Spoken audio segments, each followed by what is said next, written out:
It's been 2 years since we first launched the Razer Blade, and it's been a huge, huge success for Razer. The press, you, have been very, very kind to us for the Razer Blade, and here are just a couple of things that have been said about it. This is the first time in a while that a non-Apple laptop has engendered this level of interest. Sam Grobart, The New York Times. In both form and function, there's a lot to love about Razer's new 17-inch Razer Blade gaming laptop. It's attractive, thin, lightweight, and very, very fast. George Jones Tech Radar. The Blade is a gorgeous machine. Its thin 0.8-inch profile and elegant aluminum casing lend it a premium feel that other 17-inch gaming rigs can't hope to match. Sean Buckley, Engadget. And Engadget, I think you're in the crowd here. I'm really glad that you and your team didn't manage to out our new product this time from our FCC filings. I made personally sure of that a couple of times. All right? But what we've realized is that while we designed the Razer Blade for hardcore gamers on the go, it was much, much more than that. It's an incredibly powerful machine, and it's amazingly portable. And it wasn't just the hardcore gamers that were using the Razer Blade. Game developers, animators, creative professionals have also been using the Razer Blade for game development, rendering, graphic design, and many, many more. And in lieu of the fact that users are now using the Razer Blade not just for hardcore gaming, but also for professional applications, today we are announcing a new refresh to the Razer Blade, and we're calling it the Razer Blade Pro. In a single line, the new Razer Blade Pro is a phenomenal machine for work and for play. Now, what does that mean? Well, for starters, the previous generation Razer Blade featured a really powerful Intel quad-core i7 Ivy Bridge processor. Now, it was a 35-watt CPU back then, the previous generation. That it was great for general use. And when the games kicked in for the previous generation Razer Blade, the GPU would then do most of the heavy lifting. However, now that we're aware, with more game developers, animators, etc., using the Razer Blade Pro for more CPU-intensive processors, we've gone on to update the Ivy Bridge 35-watt CPU to a higher-powered Haswell Core i7 quad-core CPU that has a whopping 47 watts of thermal headroom. Now that's an incredibly powerful CPU. Now that's an amazing 34% increase in thermals for just the CPU itself. Now what does this mean? Well, CPU-intensive tasks like video editing, rendering will now be executed on the new Razer Blade Pro faster than before. So, that's for the new CPU. What about the GPU? Well, we went ahead and upgraded the GPU too.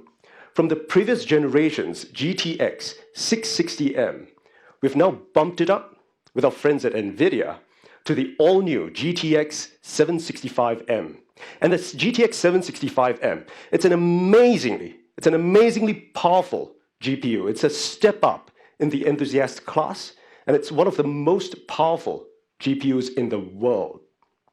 I'm still astounded at what our engineers have been able to do together with NVIDIA to achieve with a new Razer Blade Pro. Now, with the increase in performance of both the CPU and the GPU, what does this yield for the user?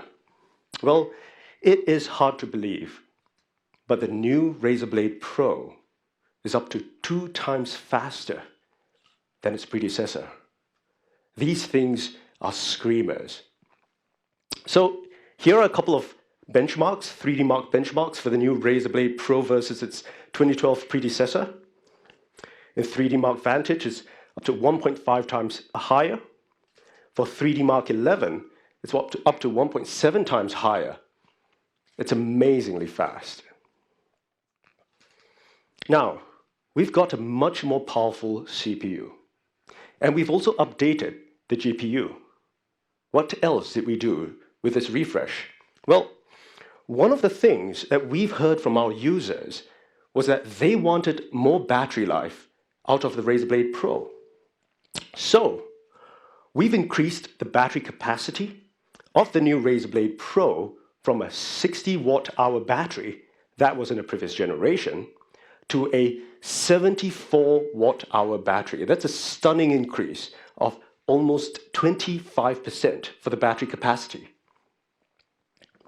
And so, with an increase of almost 50% in the thermal capacity, and increasing battery capacity by almost 25%, how much did we have to increase the thickness and weight of the Razer Blade Pro?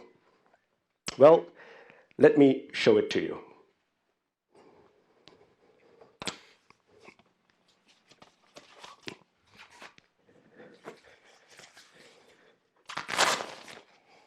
Well, it's pretty unbelievable, but our designers and engineers have managed to keep the Razer Blade Pro still at just 0.88 inches thin, and at 6.5 pounds. This has got a 47 watt Haswell CPU, a GTX 765M, more power, more battery capacity, and yet the same ultra slim form factor. Let me just open it up for you. There we go. It's beautiful. We have kept it really, really slim. All right. I'll put it back here.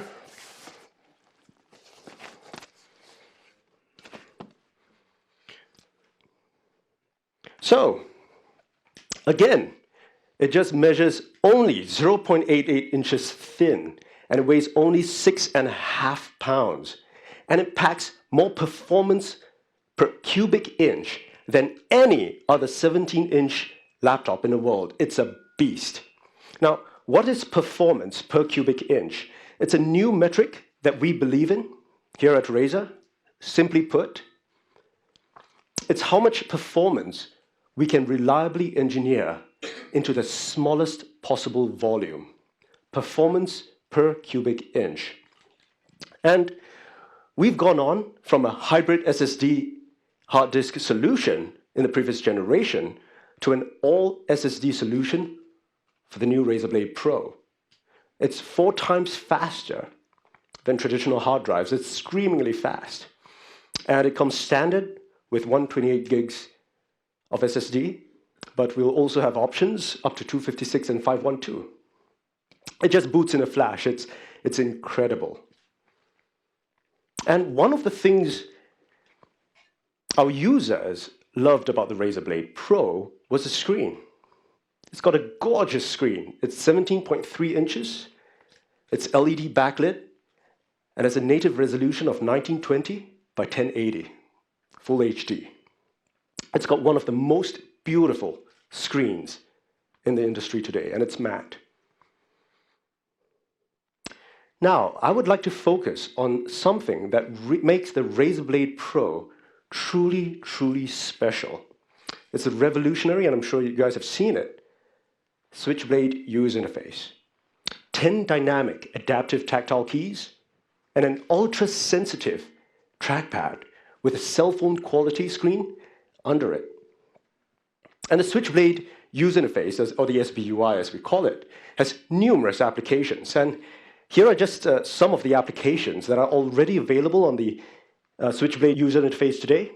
Gamers can now take in-game screenshots, watch YouTube, post to Facebook or Twitter, all without having to leave the game.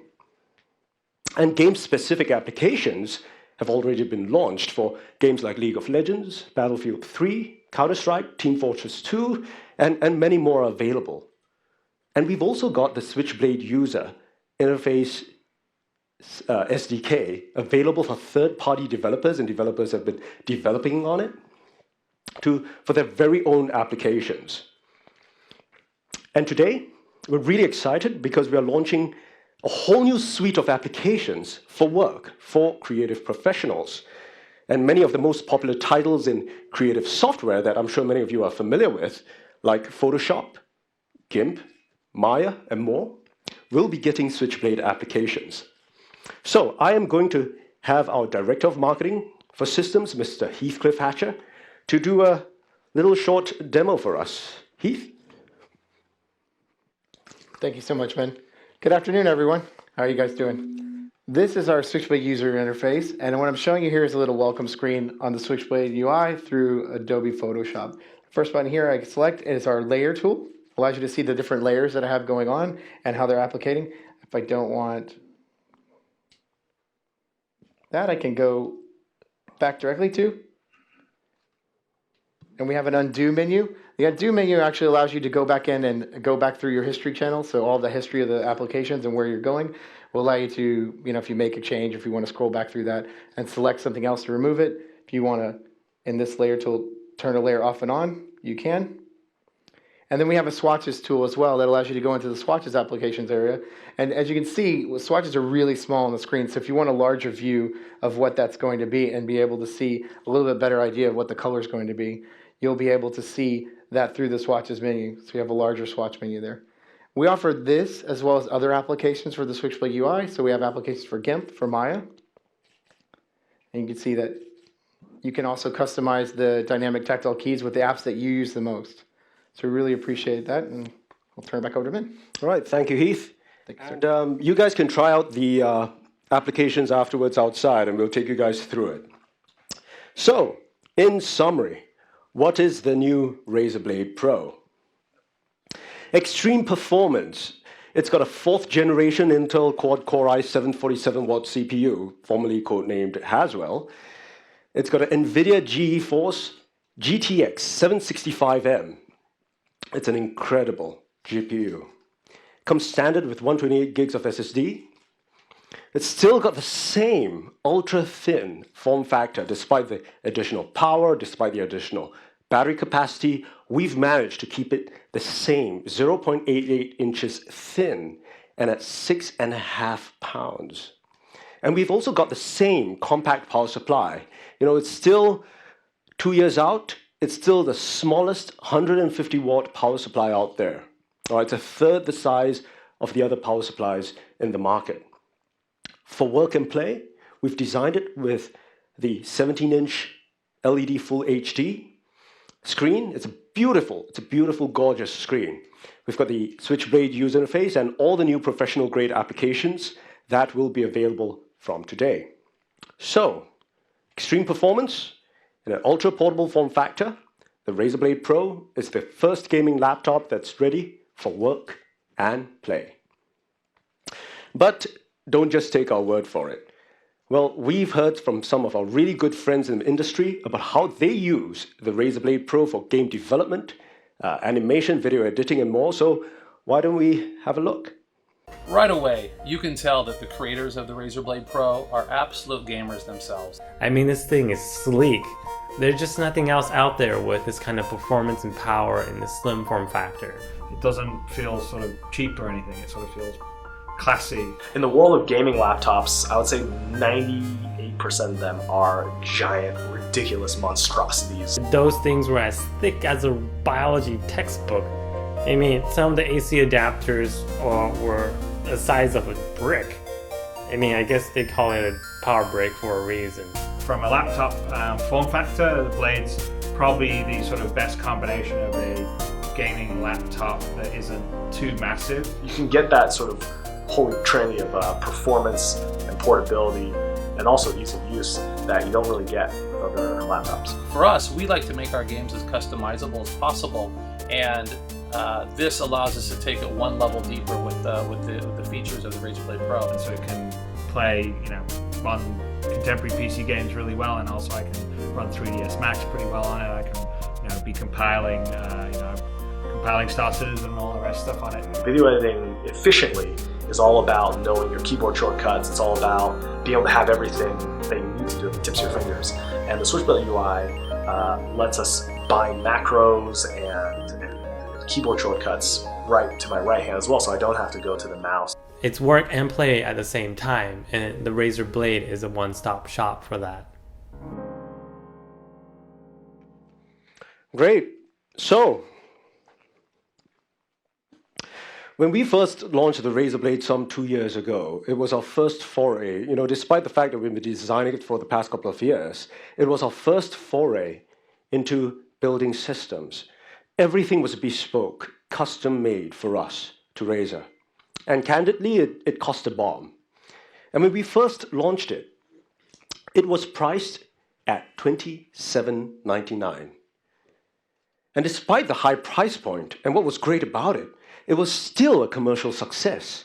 And we were really excited. And we were shipping them so fast. I remember the first batch was sold out in a matter of minutes. We shipped them so fast, we had trouble keeping it in stock.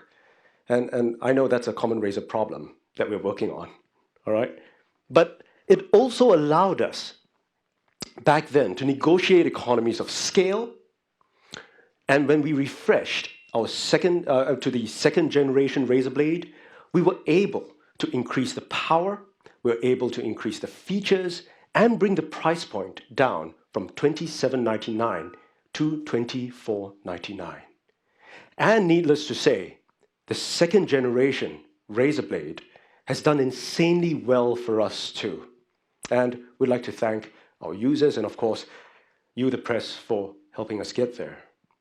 So, with the success of the first and second generations of the Razer Blade Pro, we are happy to say that we have been able again to increase the power, to increase the features, to increase the battery capacity, and bring the price down just a little bit more. The new Razer Blade Pro will be retailing at just $22.99. And that's incredible value.